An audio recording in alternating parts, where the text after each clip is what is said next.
Have you ever heard of a doctor that helps to end lives as opposed to helping to save them? The New York Times describes a certain individual, a man by the name of Jack Kevorkian, as exactly that. Now, Jack Kevorkian was an American pathologist and euthanasia proponent who lived from 1928 to 2011. And during this time period, he managed to lead a total of 130 patients to their end via a rather unexpected route. This route was none other than euthanasia. This man believed with every bone in his body that patients had a right to die via physician-assisted suicide.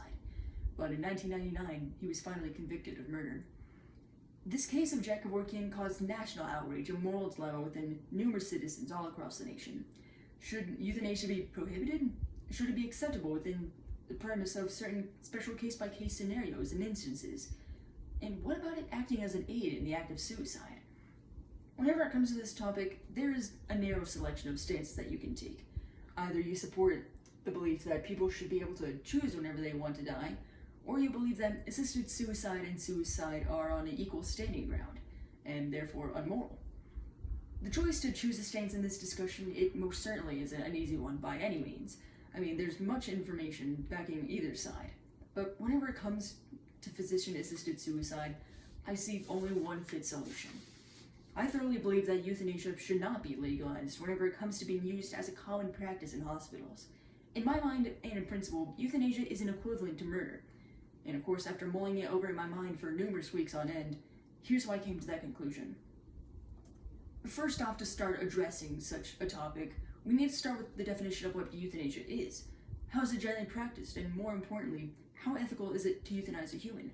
For now, let's just focus on the question that's easier to answer. The definition of euthanasia is, as defined by Oxford Dictionary, is the painless killing of a patient suffering from an incurable and painful disease or an irreversible coma. To make such a concept easier to wrap the mind around, allow me to present you with an example or two. Now, let's say that a patient has lung cancer. They've been admitted to stay in the hospital until they show improvement concerning their condition. Months upon months pass, and this patient is seemingly showing no signs of ever recovering from their lung cancer. One day they wake up and decide for themselves, this type of living just isn't worth it anymore. Why should I wake up tomorrow just to experience a whole other volume of pain and suffering? And it's at this point that they would request physician-assisted suicide. Typically, whenever patients request physician-assisted suicide, it happens during events much like this one, where the quality of life of a patient greatly diminishes, and living life in such a manner just doesn't seem worth the effort to them anymore. I propose that the issue at hand in this type of situation isn't within the thought of possibly euthanizing a patient, but rather the issue at hand is the management of the quality of life for patients in hospitals. An example that I commonly use to illustrate places that lack good quality of life are nursing homes. Now, I'm not sure if everybody has been to a nursing home in their lifetime, but if you have, then you'll know precisely what I'm about to reference. The environment that nursing homes create is, quite honestly, dreadful. I mean, anybody would feel stuffy in such a place where the air almost seems dense and the staff constantly seems exhausted. But having to live in a place like this is an entirely different experience, one that many people across the globe will experience for years and years on end, more than likely until they draw their last breath. The Commonwealth Fund agrees with the statement that there are numerous issues with the way nursing homes are run in the United States. So here's what we've established. Clearly, there's an issue with how nursing homes are run and operated, but how can one even begin to start solving such a problem? One of the more simpler solutions is by volunteering at your local nursing home. Seeing fresh faces will always bring smiles to people's faces, at least it does in my case. Another solution on a more grand scale would be to completely renovate the way that nursing homes are run and operated, making the priority not to just prolong a life, but to improve the quality of a life. And whenever I talk about the euthanasia problem in America, I will always, without fail, say this. The goal shouldn't be just to prolong a life, but to improve the quality of a life in a way that makes living enjoyable and fulfilling. Now, at this point during my speech, you've more than likely come to your own conclusion about what you think about this issue concerning physician-assisted suicide. You may by chance side with me, or you may have come with your own counter-argument in your own head. While I was doing research for this topic, I took the initiative to ask people in my life what they thought about this problem of physician-assisted suicide, and here are the main issues that people find with this topic. If the euthanization of a patient is mutually consensual, then it shouldn't be an issue. My response to this references the Bible, as do much of my other responses to opposing viewpoints. On paper, if the euthanization is in fact mutually consensual, then it shouldn't be an issue. The true issue arises, however, whenever you look at what the act of euthanization does to a person. It will obviously kill the person. The fifth commandment, located in Exodus 20:13, directly states, "Thou shalt not commit murder." Even if it is a consensual agreement, the definition of murder is straightforward. To commit a murder is to kill a human being unlawfully and with premeditated malice, according to the Merriam-Webster Dictionary.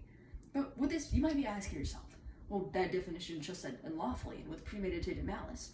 Euthanizing a person in a medical environment is a consensual act, and therefore it would be lawful.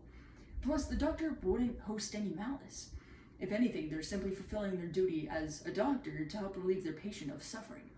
To which I say this: you would be exactly right, except for one crucial detail. Is the act of killing oneself with the aid of another person not called assisted suicide? And what is the definition of suicide?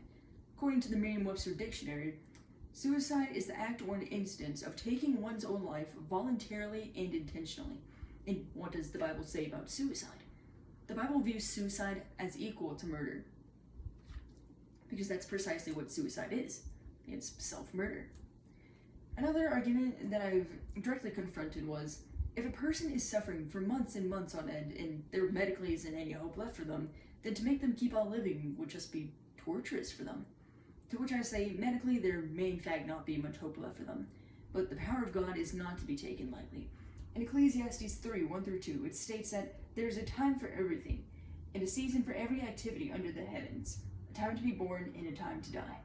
And in Psalm 31:15, it directly states that, "My times are in your hands. Rescue me from the hand of my enemies and from my prosecutors."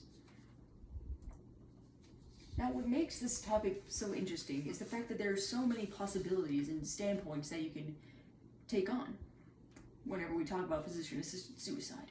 I've talked about examples of patients that have lung cancer and also the residents that live within nursing homes.